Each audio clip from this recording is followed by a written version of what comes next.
O Trilhas da Democracia de hoje encerra a série de 4 programas sobre os 45 anos de fundação do Partido dos Trabalhadores, recebendo a senadora do Partido dos Trabalhadores do Estado de Pernambuco e presidente da Comissão de Educação e Cultura do Senado, Tereza Leitão. Isso para um diálogo sobre o crescimento do partido na região Nordeste e também sobre a sua forte presença na área da educação. Senadora, seja muito bem-vinda ao Trilhas da Democracia mais uma vez.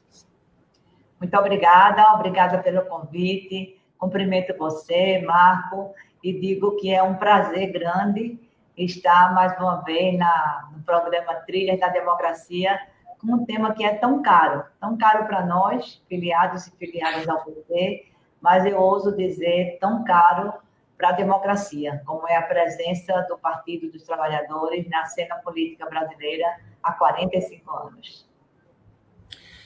Na minha companhia, como de hábito, o assessor jurídico do Movimento Sindical Cultista, Normando Rodrigues. Ei-lo aí. Tudo bem, Normando? Tudo bem, Marco? Prazer em estar aqui de novo, um prazer renovado e uma honra estar contando novamente nesse debate com a senadora Tereza, que engrandece a nossa programação. Senadora, durante metade desses 45 anos de história, o PT enfrentou dificuldades de penetração na região Nordeste, que, salvo exceções, como em Pernambuco, com Miguel Arraes, era uma região hegemonizada por partidos do estilo PFL e Etcaterva, né? Um estilo clientelista de fazer política, fisiológico. E eu recuperei aqui as 6 eleições que aconteceram desde 2002, a primeira eleição do presidente Lula, até a eleição de 2022 na região Nordeste. Eu recuperei os votos, o percentual de votos na região Nordeste. Em 2002, isso tudo sempre no segundo turno. Em 2002, Lula obteve 61,5% dos votos. Em 2006, o máximo histórico, 77,10%. Em 2010, com a presidenta Dilma, 70,60%. Em 2014, mais uma vez, na reeleição da presidenta Dilma, 71,70%. Em 2018, sustentou esse percentual com o candidato Fernando Haddad, 69,7%. E, nas eleições de 2022, 69,34%. E todos nós recordamos, no momento da apuração dos votos, nervosos, nós nos perguntávamos quando é que vão começar a entrar os votos da região Nordeste. Mas, como dizer, quando é que vai chegar a cavalaria para nos salvar? Eu lhe pediria, senadora, que historiasse em 2 momentos da história do PT, do ponto de vista de quem militava em Pernambuco e na região Nordeste. Como é que se deu esse período anterior, em que o PFL praticamente reinava na região, e esse momento em que o PT passa a hegemonizar os votos das eleições de 2002 até o ano de 2022. Por favor, senadora. A gente tem essa responsabilidade que os outros dizem que é preciso sempre fazer valer, né? E é bom que a gente tenha mantido ao longo dessas eleições o patamar que a gente vem mantendo para as votações do presidente Lula, da presidenta Dilma. Veja, o Pernambuco, ele se destaca na história do Brasil como um estado naturalmente irredento. Um dos estados que mais questionou os poderes da coroa portuguesa.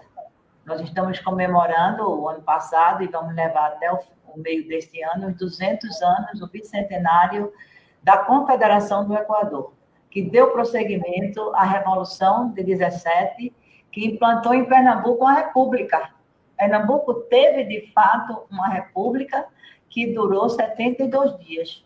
Não foi apenas uma conjuração, uma conspiração, um planejamento. Nós planejamos e efetivamos.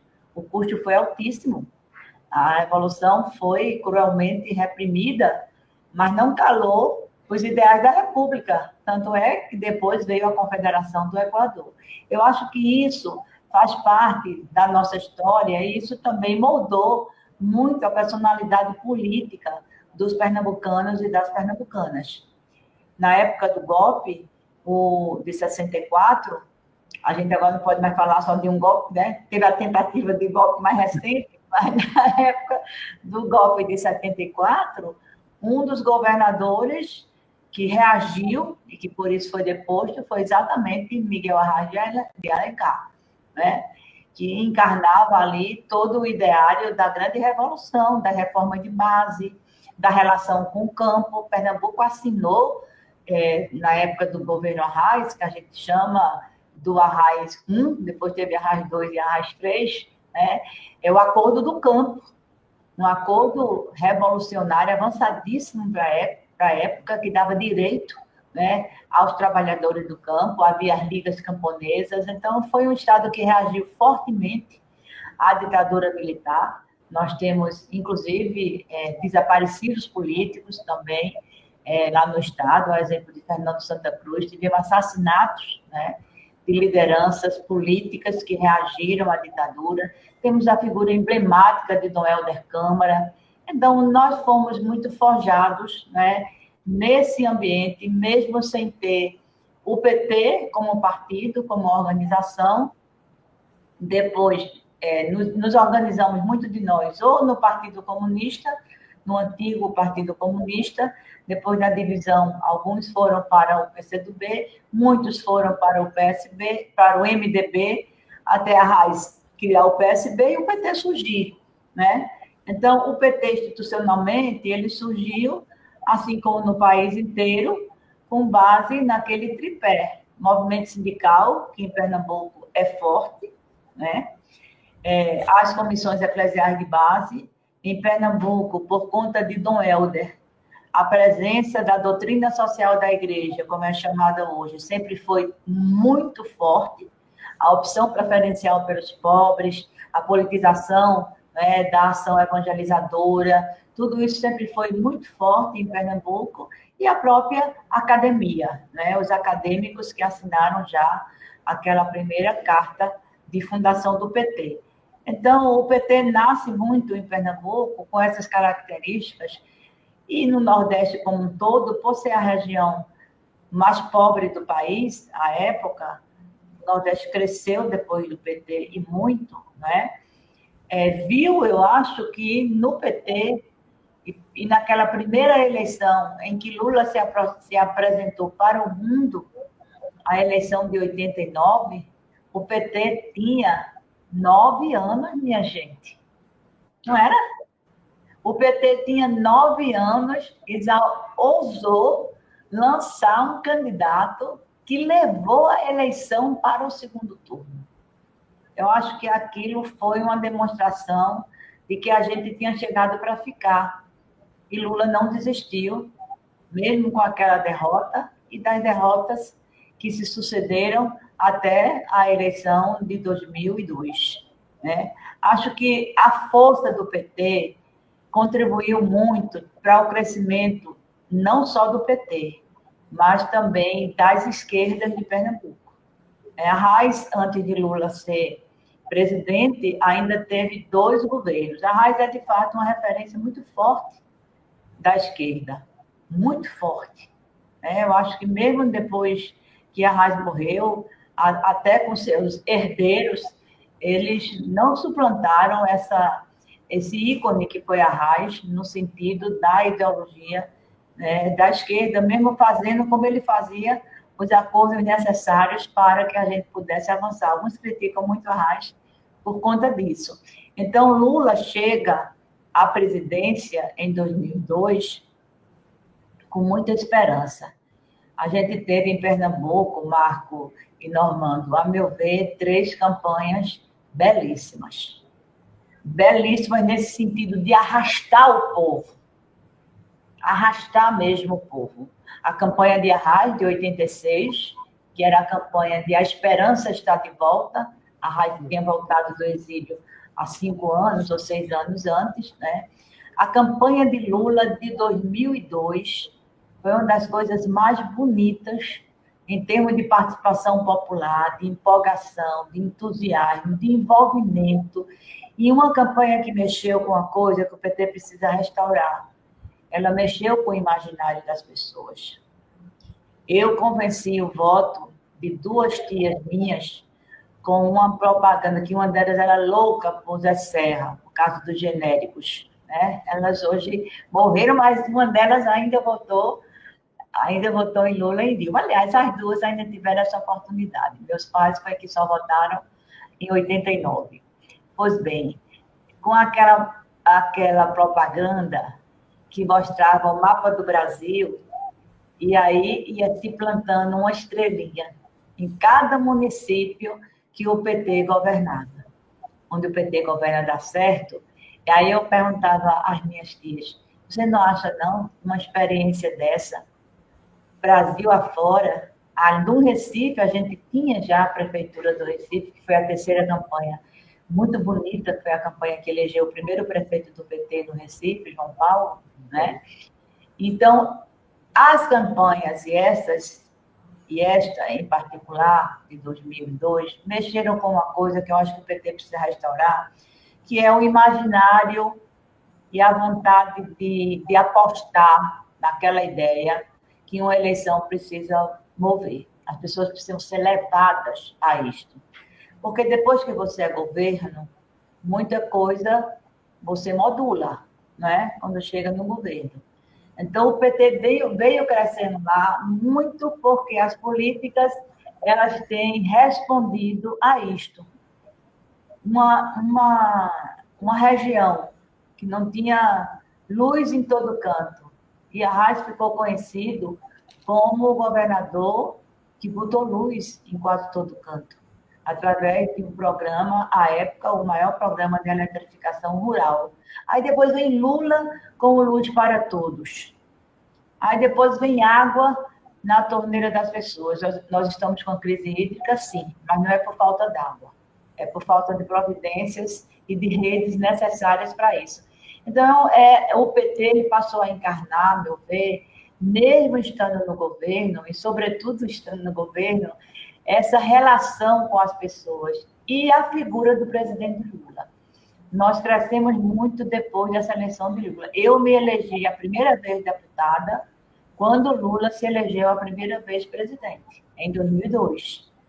Porque Lula, é como se Lula não veio da Casa Grande, Lula não veio das hierarquias, Lula não veio das capitanias hereditárias, Lula não veio daquelas grandes famílias. É um Silva na acepção total da palavra. É um de nós. Então, o PT aproveita isso e precisa aproveitar muito fortemente dessa identidade com o povo. Eu acho que esse é, talvez, um desafio muito grande, que é ser um partido do povo, porque nós viemos, sim, do povo. Quando era que eu, filha de funcionário público, uma professora pública, que de classe média, ser casada com um funcionário público, quando era que eu poderia chegar a ser deputada e depois senadora, se não fosse essa concepção de partido que me acolheu e que acolhe tantos outros, e que Lula deu cara, deu cor, deu sonhos, né? Então, talvez o Nordeste tenha se apropriado disso com muito fervor, e eu espero que isso continue sempre. Hoje, os governadores do PT estão todos no Nordeste. Senadora, interessante, antes de passar a palavra para o Normando, é interessante observar que entre 2010 e 2022, o PT manteve uma estabilidade impressionante na faixa dos 70%.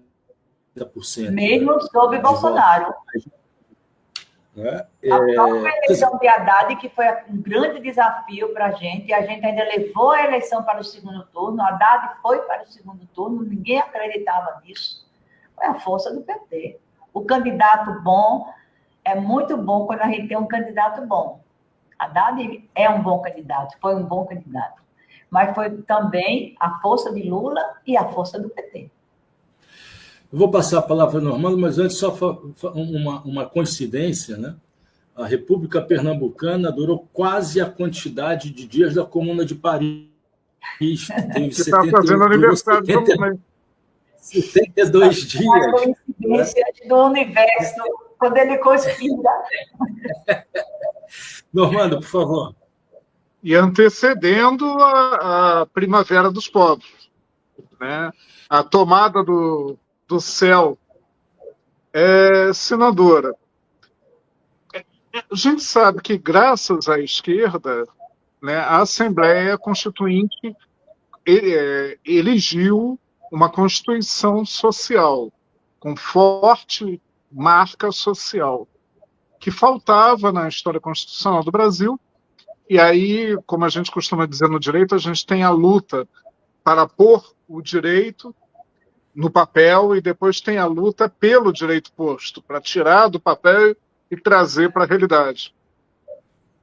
E foi graças à esquerda, né, que foi inserido num dos objetivos da República o combate às desigualdades regionais, né, e em que pese as outras regiões carentes, como sobretudo o Norte e o Centro-Oeste, o que efetivamente inspirou nessa inscrição nos primeiros artigos da Constituição foi a história de desenvolvimento do Nordeste, né? Mas, lembrando da luta para tirar do papel e colocar na realidade, de 88 até 2003, isso era um objetivo que se sumia na burocracia da União, né? E foi nos governos do presidente Lula, a partir de 2003, e mantido no governo da presidenta Dilma, que isso ganhou realidade, que isso veio realmente a se tornar uma prioridade de política pública, o desenvolvimento econômico e social do Nordeste. E aí eu associo um pouco esse desempenho, não tem necessariamente uma correlação direta, mas para além da figura do Lula e para além do ideário, né, a união sobre os governos do PT, ela efetivamente atuou no desenvolvimento nordestino. Isso não se vê nos outros governos que sucedem o golpe de 2016, muito menos no governo fascista, no quadriênio triste que tivemos. Mas, hoje, nesse momento, o governo federal, é uma pergunta delicada, mas acho que está à sua altura. O governo federal entrega efetivamente prioridades no desenvolvimento econômico e social do Nordeste que possam consolidar e manter essa vantagem, essa repercussão eleitoral à esquerda?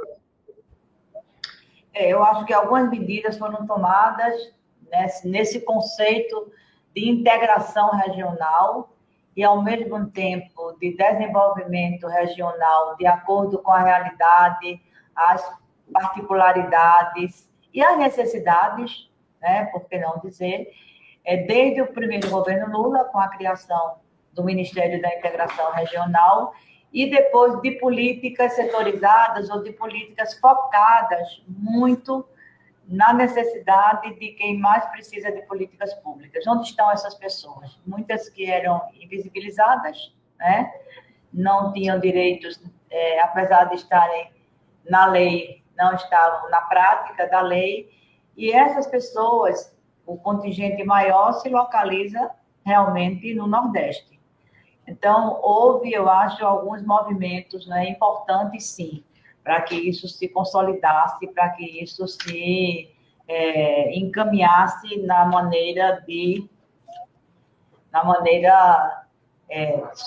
só um minutinho, tá? Alisson, na maneira de... É uma votação online, olha, na maneira de expressar uma política pública na vida dos outros. Então, eu acho que hoje a gente teve alguns movimentos de políticas estruturantes, um ainda muito em curso, que é a Transnordestina, porque é um aspecto do desenvolvimento, né? A outra é a transposição do São Francisco, que está a dever um pouco na sua implementação.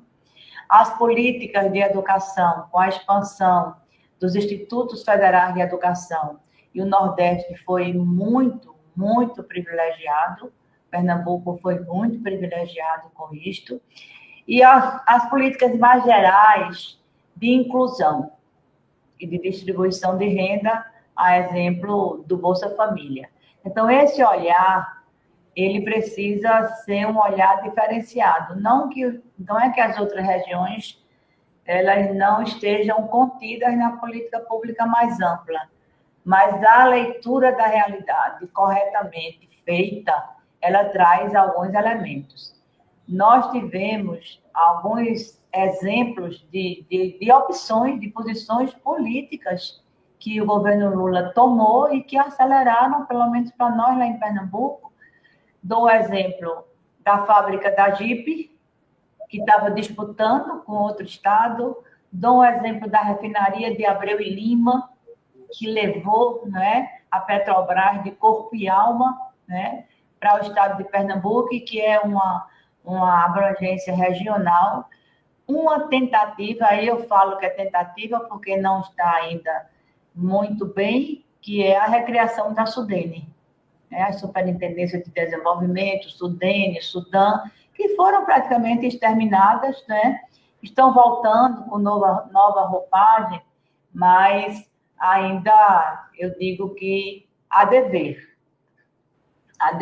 né? Fora isso, nós estamos num momento do governo muito complicado, porque é um governo de reconstrução. Depois do golpe de Dilma, a gente precisa chamar Temer também de não só de golpista, porque ele aderiu ao golpe, mas também de grande mestre abre alas para o governo de Bolsonaro. Temer aplanou muitos caminhos para quando Bolsonaro... A destruição começou ali, né? Exatamente. Aquele ato, muito o claro, ato simbólico. Bolsonaro aprofundou, inclusive, né, o toque do fascismo, que não existiu nitidamente em Temer, e Bolsonaro escancarou, sem sombra de dúvidas. Então, esse período foi de muita destruição. E construir já não é tão fácil, mas reconstruir é mais difícil ainda, porque você não tem a base do que você entende que deve ser. Você tem que desconstruir para, em cima da reconstrução, reconstruir. Acho que os 2 primeiros anos do governo foram basicamente isso. A retomada de muitas políticas, algumas, inclusive, a maioria, com a mesma denominação, a retomada.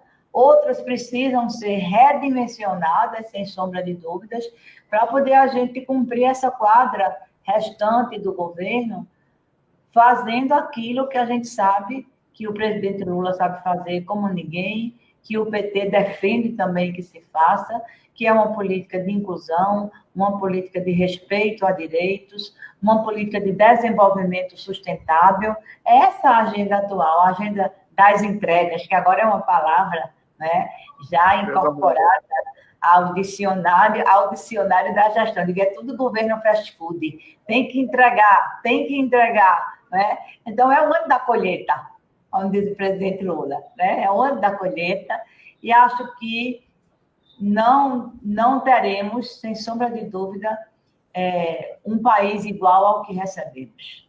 De forma nenhuma. Senadora, é só lembrar o que foi feito com a EBC. Né? Sim.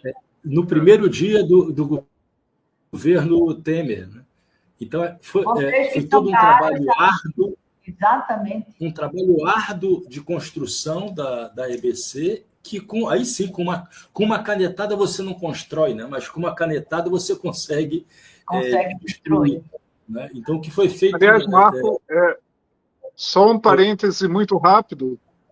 Não por coincidência, esta semana o governo Trump extinguiu a Voz da América, programa criado na administração de Franklin Roosevelt. Estou pegando no celular para vocês e para quem vai nos ouvir, porque tem uma votação nominal que eu vou ter que fazer por aqui, viu? Mas é melhor. E o que é que eu vou votar? Que eu vou ter que ficar assim, é feio, né? Está na entrevista pegando no celular. Mas vamos tocando, que eu estou ouvindo bem. Eu gostaria de lembrar mais uma coisa, Normando e senadora.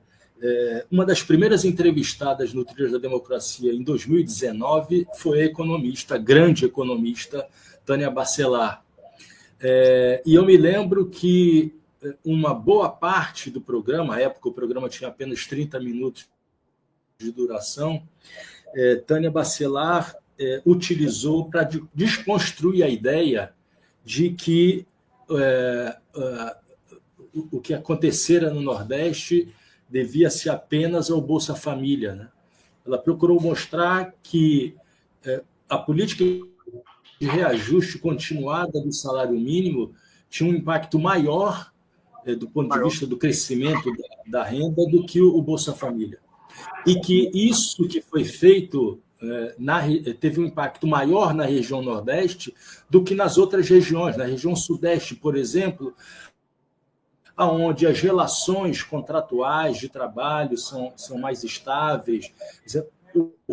Ela dizia, o reajuste continuado do salário mínimo impacta mais os trabalhadores no Nordeste do que os trabalhadores do Sudeste. Né? Eu acho que isso explica... a maioria que recebe um salário mínimo, sim. Né? Sem sombra de dúvida, eu já ouvi Tânia fazendo essa análise, Marco. É muito pertinente mesmo. Quer ver outra política que serviu muito na minha área, que é a política de educação, que foi o Fundef e depois o Fundeb, que é um instrumento que foi formulado pelo PT. Nós fomos entregar essa proposta a Fernando Henrique Cardoso depois de eleito, né? O movimento social, o movimento sindical da educação. Ele divistou um pouco a proposta, porque não botou para toda a educação básica, botou apenas para o ensino fundamental, depois foi que Lula ampliou para a educação básica, mas mesmo sendo só para o ensino fundamental, o que essa redistribuição de recursos fez nas prefeituras pobres, que vivem com o pires na mão esperando o FPM, foi uma verdadeira revolução, sim. Uma verdadeira revolução no acesso à escola, nas condições das prefeituras bancarem, né, melhor a educação nos seus municípios. Então, o Bolsa Família é importante, muito importante, mas foi esse conjunto também de outras coisas que alavancou e que vem trazendo esse desenvolvimento descentralizado.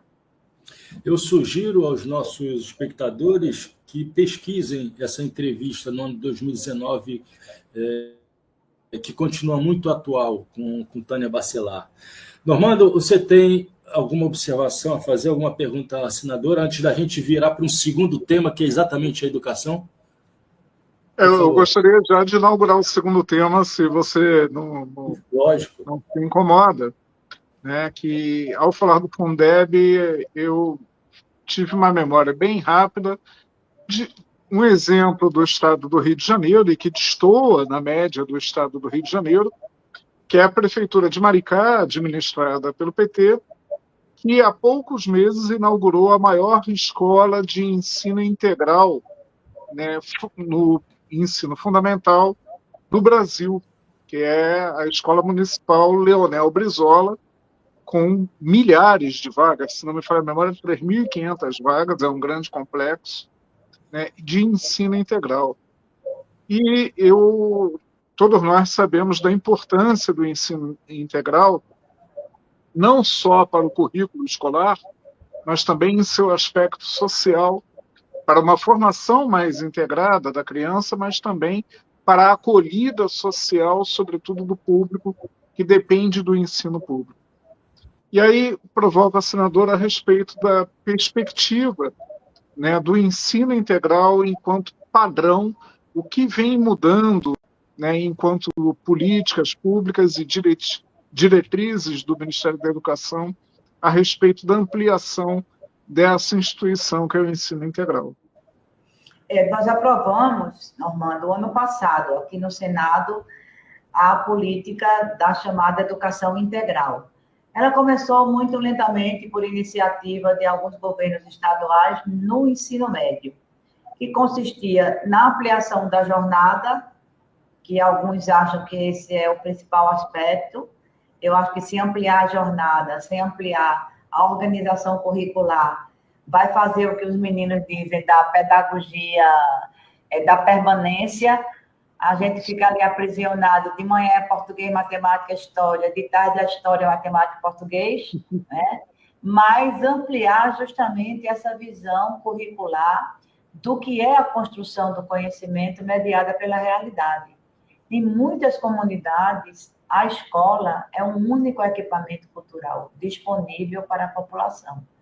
Então, ela precisa se abrir, né? Ela precisa se abrir para outras experiências de relação com a comunidade. Por isso que, quando nós aprovamos aqui, agora sim, a educação integral como política de Estado, coordenada pela União, em regime de colaboração com os estados e os municípios, porque a educação básica, que a União, ela entra como cooperador técnico, né?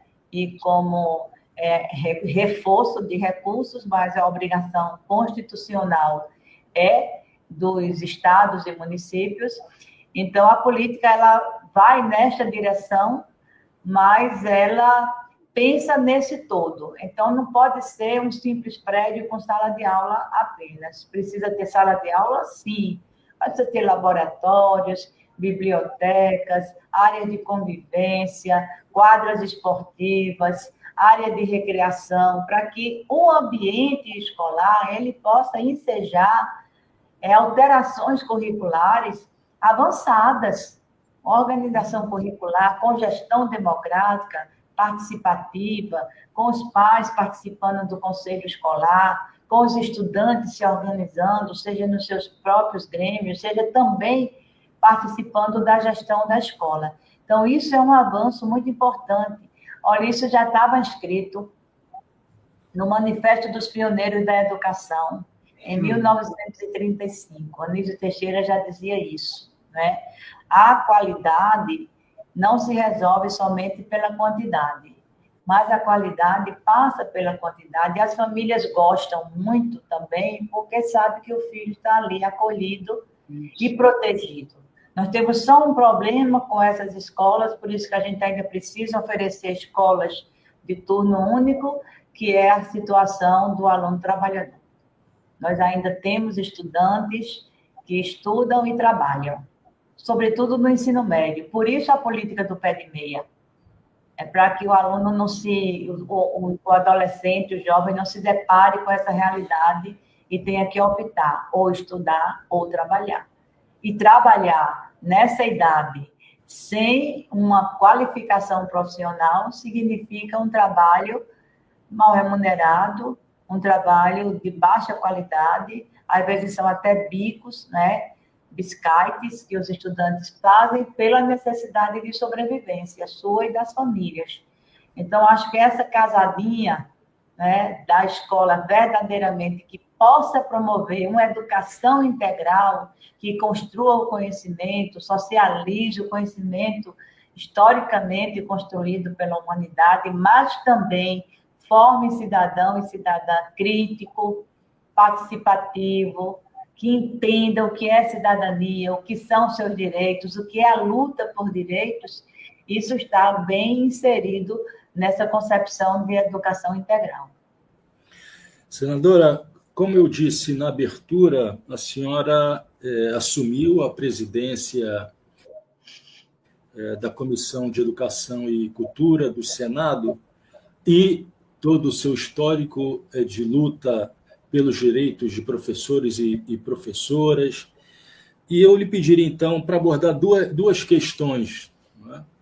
A primeira, no sentido de fazer esse balanço dos 45 anos do PT, é sobre quais as principais conquistas, mas quais as principais derrotas do projeto político de democratização da educação pública no Brasil, por um lado, e, por outro, o PT tem uma forte presença no movimento sindical de professores e professoras no ensino fundamental, básico e médio. Mas isso não acontece da mesma maneira no sindicato dos professores de nível superior, né? Em particular na sua entidade maior, que é o Andes Sindicato Nacional. Eu lhe pediria para não analisar o que acontece nas disputas sindicais do ensino superior, mas sim por que o PT, a militância do PT é tão forte dentro do movimento sindical de professores e professoras do ensino fundamental e médio. Por favor, senadora. Eu digo sempre que eu conheci o PT na minha sala de aula. Exatamente porque conheci o PT através do movimento sindical. Eu era uma professora de pré-escolar, inclusive, quando irrompeu aquela famosa greve de 79. Uma greve que juntou professores e operários. Foi a greve onde a liderança de Lula também cresceu. Quem participou daquela greve?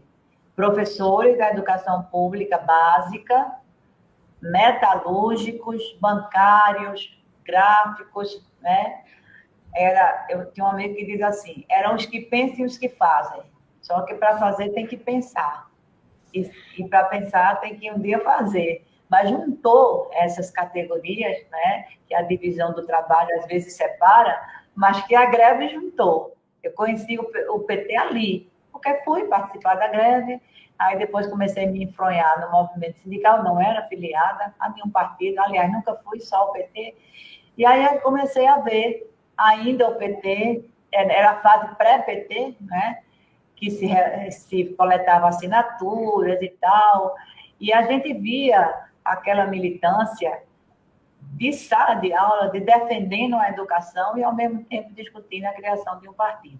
Eu acho que tem muita gente da educação que, inclusive, ocupa cargos dirigentes do PT, ou já ocupou, e que é também a prefeita de Margarida Salomão, é prefeita de Juiz de Fora, né?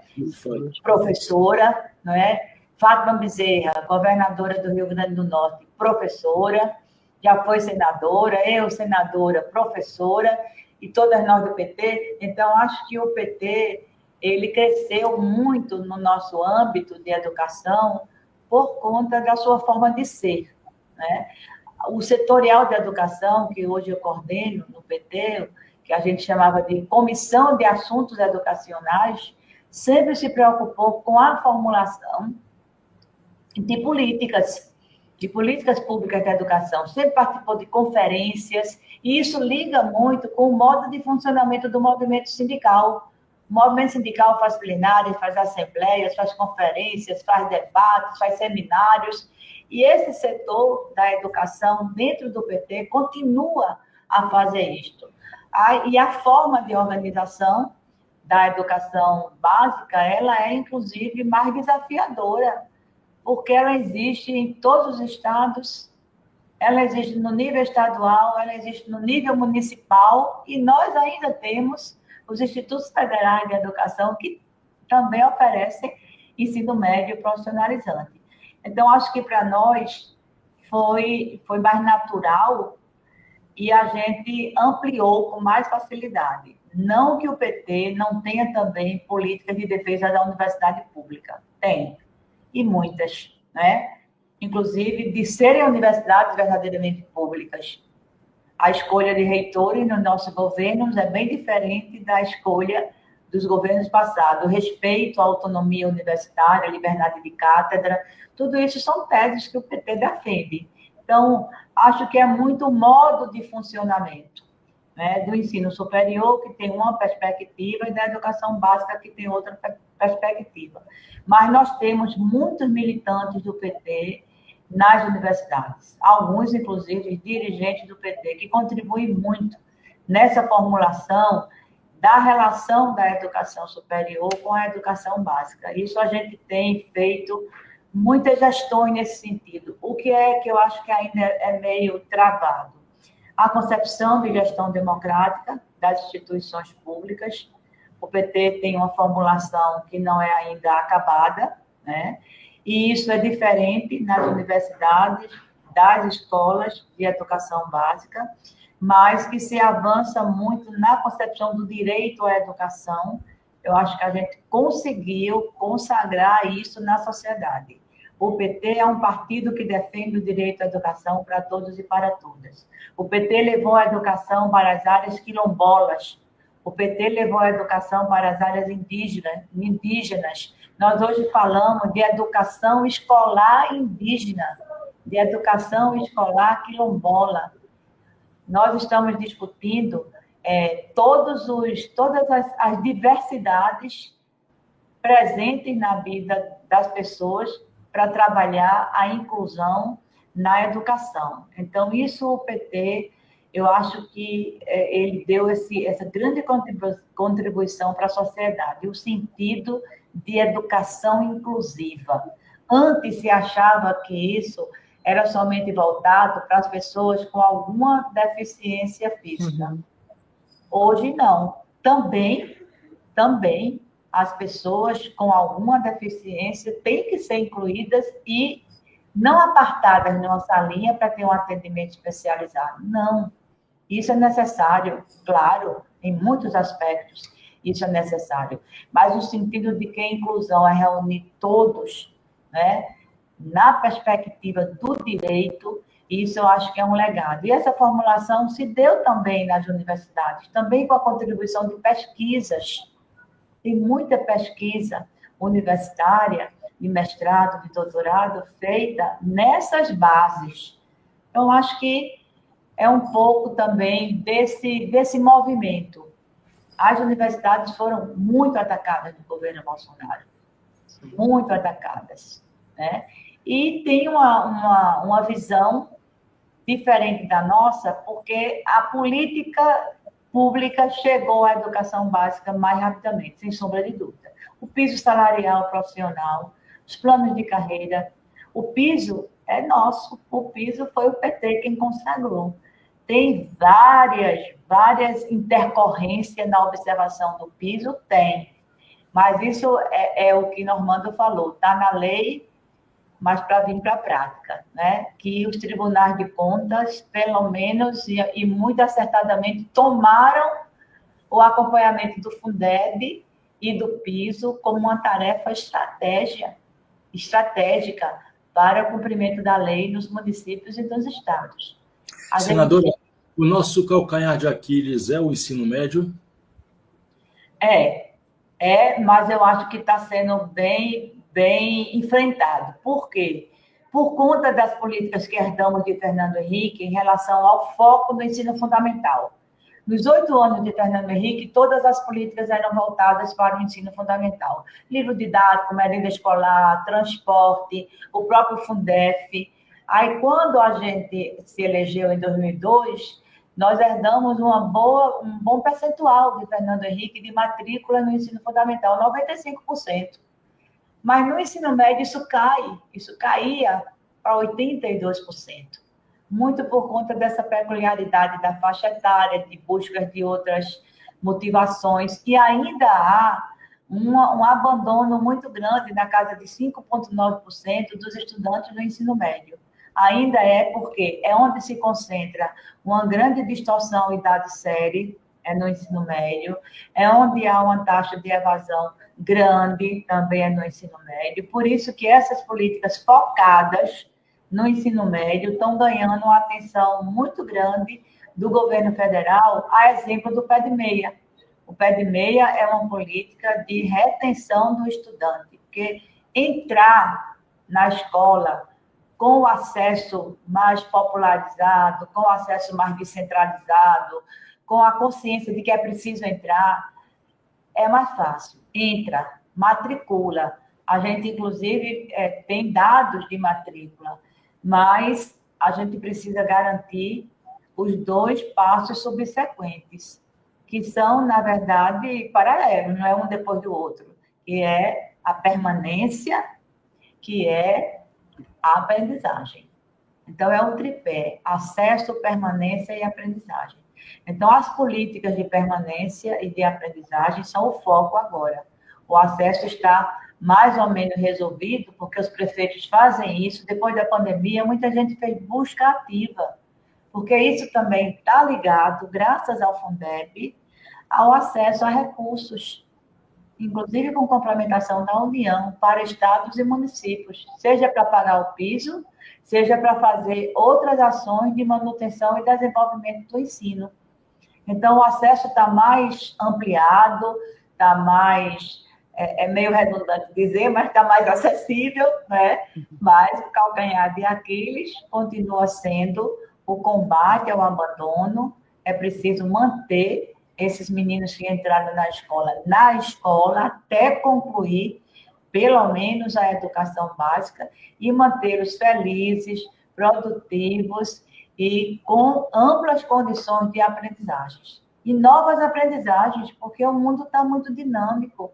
A escola não pode, por exemplo, desconsiderar o acesso a novas tecnologias, a inteligência artificial, como fazer uso disso pedagogicamente, né? Então, o PT, através do BEC, tem, de fato, se debruçado sobre isso, e nós vamos ter um momento, para concluir essa fase, essa pergunta, nós vamos ter um momento de grande debate sobre isso, que é o momento de debate do Plano Nacional de Educação, que já chegou, né, ao Congresso. O plano anterior conclui a sua vigência agora, né, no final de 2025, e nós temos Câmara e Senado o ano de 2025 para discutir, construir e aprovar o Plano Nacional de Educação, que é um instrumento estruturante da educação, é um instrumento sistêmico da educação, que considera todos os níveis e etapas da educação, desde a educação infantil até a universidade, e isso é o desafio do momento para nós da educação, porque vai responder aos próximos 10 anos, a partir de 2026, da política educacional brasileira e servir de referência para os planos estaduais e municipais. Normando, por favor.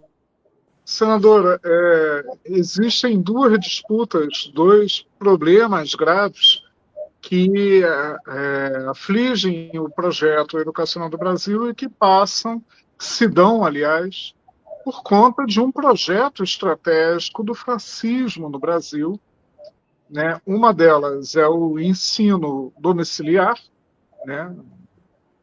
Inspirado no modelo liberal individualista abstrato, que é uma espécie de núcleo metodológico de encontro, né, do neoliberalismo com o fascismo.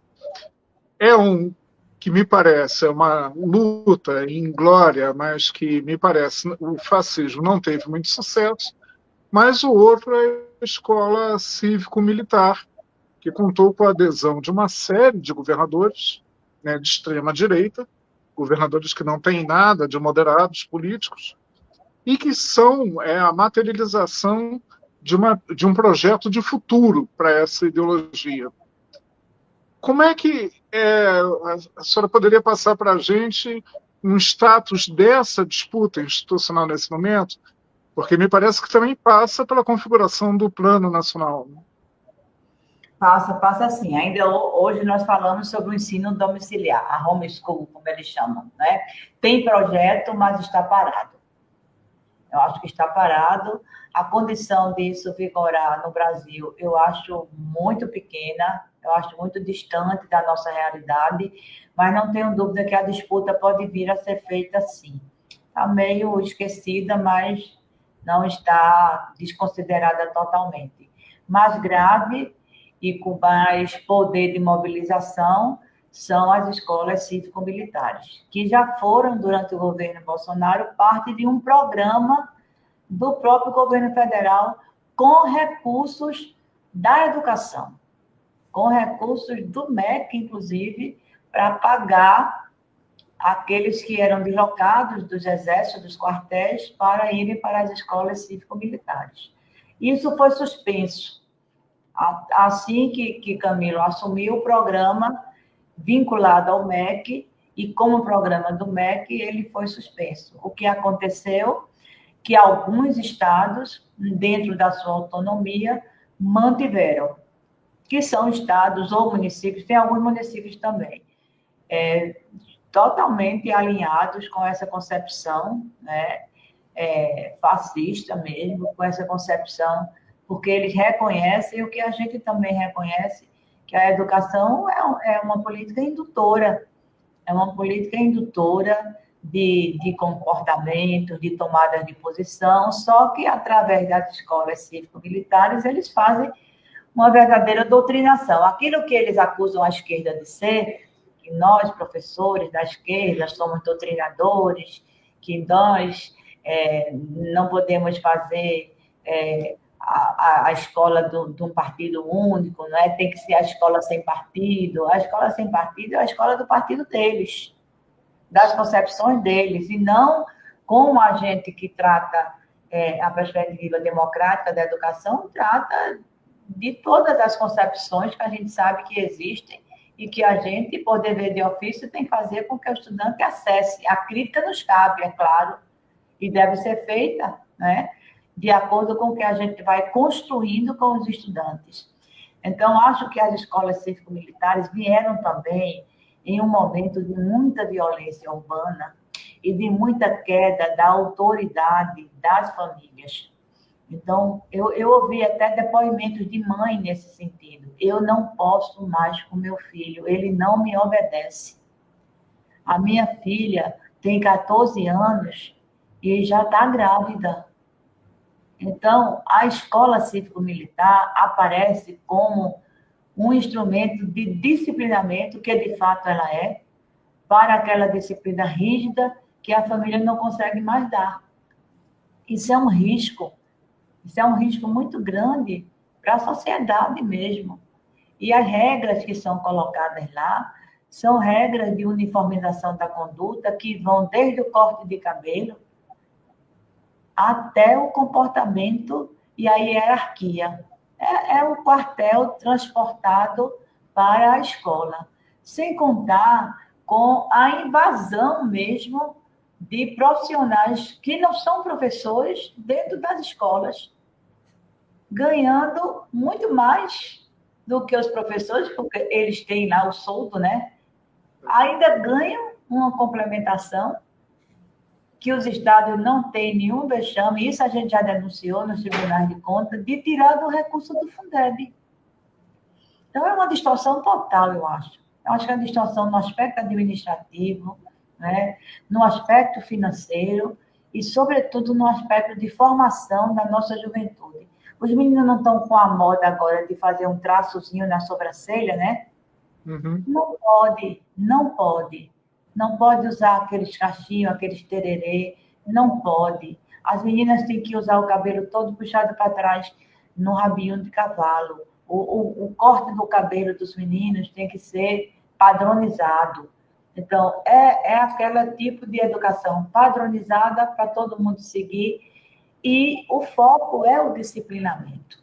Então, a diversidade, que é uma riqueza na educação, ela fica totalmente secundarizada. Mas muitos pais e mães hoje se sentem impotentes porque a droga chega na sua casa, a violência urbana chega, então é melhor meu filho lá. Ele está lá protegido, ele está aprendendo a ser homem, ele está aprendendo a ser firme, né? E a gente tem que, eu acho, que ver uma forma de enfrentar isso, porque os estados onde, de fato, impera, né, essa visão, eles têm conseguido implantar. Agora, não está sendo sem luta, viu? Tem muita luta Brasil afora, dos sindicatos de educação, questionando a existência dessas escolas, questionando essas escolas como parte integrante da rede, que a rede não tem essa característica. E eu digo sempre, olha, escola pode existir, escola militar. Quer botar seu filho numa escola militar? Tem. Aí em Pernambuco tem logo duas. Tem a escola militar, o Colégio Militar de Pernambuco, eu acho que já tem bem uns 50 anos ou mais de vida do Exército, e tem a escola da Polícia Militar. Quem é que vai para lá? Via de regra, são os filhos dos militares. Não são escolas. Aí eles mudaram o nome agora para escolas cívico-militares, para fazer parte, não é, dessa cadeia da rede pública, para fazer uma disputa de concepção. Na verdade, é isso. É uma disputa de concepção do direito à educação e da forma como a educação deve ser construída e implementada nos currículos e na vida das nossas crianças e dos nossos adolescentes. É uma briga que a gente tem que ver outros instrumentos. Eu não digo que a gente está perdendo, mas a gente não está ganhando essa luta. A gente tem uma vitória pontual aqui, tem uma vitória pontual em outro estado acolá, mas para a gente acabar com essa concepção, a gente tem que ver que estratégias a gente vai poder usar. Não sei se o Plano Nacional de Educação vai responder a isso efetivamente, né? Mas ter, de fato, na alçada dos governos estaduais, porque a eles que pertencem, de fato, né, pela sua autonomia constitucional, que instrumento a gente deve ter e construir para impedir o crescimento dessas escolas e acabar com as que existem. Senadora, faltam 2 minutos, 3 minutos para a gente encerrar esse programa. Uma pergunta rápida e eu peço à senhora uma resposta precisa. O clima em Brasília, entre parlamentares do PT, se abrandou, a temperatura baixou em relação ao processo de eleição direta, que ocorrerá em breve. Entre os parlamentares em exercício, ele não chegou a ser muito evidenciado, não. Há uma regra, há um pacto de convivência que nunca foi explicitamente feito, mas que é praticado, né? Que é do respeito entre nós. Somos pares, né? São os nossos pares no Senado, somos os nossos pares na Câmara, e já tem tanta gente contra nós que se a gente, como mandatário, começar a trazer as disputas internas para a seara do Senado ou da Câmara de Deputados, eu acho que a gente vai perder redondamente. Eu digo que esse clima nem chegou muito a ser assim, acirrado. Nós tivemos uma presidenta do PT que é deputada federal. Até agora, há 8 anos que Gleisi tem o exercício parlamentar e teve à frente da presidência do PT, e acho que ela conseguiu tratar isso muito bem. E temos agora um presidente interino que é senador. E eu também acho que o Humberto vai conseguir tratar isso muito bem, porque é ruim para o parlamento a gente trazer as disputas internas do nosso partido que possam evidenciar uma ou outra divergência entre nós. Que temos, mas que deixemos isso para os espaços internos do PT e não no exercício parlamentar. Bom, senadora, muitíssimo obrigado por mais esse Trilhas da Democracia. A minha bateria está terminando, acho que eu vou conseguir finalizar. Muito obrigado, senadora. Um abraço, Normando. Lembrando que agora o programa vai ao ar na TV 247, nos fins de semana, em dose dupla. Aos sábados, ao vivo, às 17 horas, programas de análise de conjuntura e, de maneira gravada, como sempre costuma acontecer, todos os domingos às 15 horas, com séries sobre temas específicos. O próximo tema será as guerras no planeta, em particular, 2 guerras, a guerra da Ucrânia e o genocídio do povo palestino na faixa de Gaza. Grande abraço, senador, um grande abraço, Normando, e não perca o Trilhas da Democracia. Boa Bom trabalho e boa sorte. E boa sorte à frente da comissão. Obrigada.